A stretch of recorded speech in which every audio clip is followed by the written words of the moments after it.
Have you ever spent nearly an hour writing a long answer, checked your grammar carefully, and used difficult vocabulary, only to receive a grade that didn't reflect that effort? Mira experienced this exactly. She turned in 2 pages using words like magnificent and extraordinary.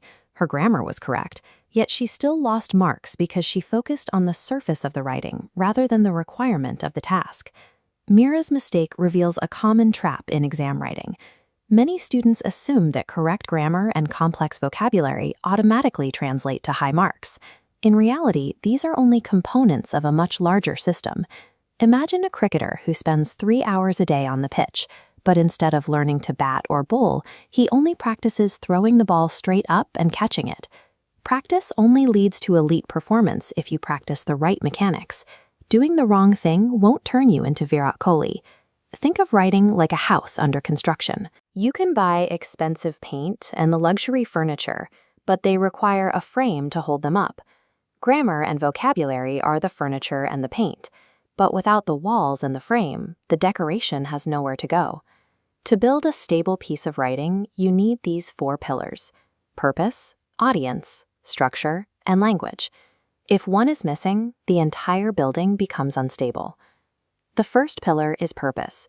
It starts with a single question. Why are you writing? If your topic is trees, your writing changes based on your goal. A story about a magical forest is written to entertain. A report on oxygen levels is written to inform. A sign demanding more saplings is written to persuade. Let's test this. Save water before it's too late is written to persuade. Once upon a time is meant to entertain. The water cycle has 4 stages is there to inform. Once you know the why, you have to identify the who. This is the second pillar, audience. If you text a friend about a prize you won, you might say, "Hey, you'll never believe it." But you wouldn't send that same sentence to your school principal. To them, you would write, "I am delighted to inform you that I secured first place." In both cases, the English is correct. The difference is suitability. High marks aren't awarded for using the most difficult words possible. They are awarded for using the right tone for the right reader. This leads to 2 concepts that students often confuse: content and style. Think of a gift.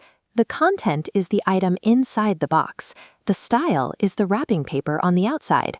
In a meal, the content is the ingredients, the rice and the chicken. The style is how that food is plated and presented to the guest. Take this sentence. Our school planted 200 trees. That is the raw content. The content stays the same, but the style shifts. One version uses casual language for a friend, while the other uses formal vocabulary for a report. If you're looking at a friendly tone versus a list of facts about pollution, which one is content? The answer is the facts. Tone belongs to style. Content is what you say. Style is how you choose to say it. Let's do a quick check. Why am I writing? That's purpose. Who am I writing for? That's your audience. This is your framework. Purpose is the why, audience is the who, content is the what, and style is the how. Examiners look for writers who use this framework to organize their ideas. They aren't looking for the longest answer. They are looking for the most purposeful one. To reach that level, we need to look at 2 specific sets of techniques: structural features and language features. Improving your writing starts with moving past simple practice and focusing on how these pieces fit together. Subscribe to follow the rest of this series. Are you ready? Let's begin our deep dive into structural features.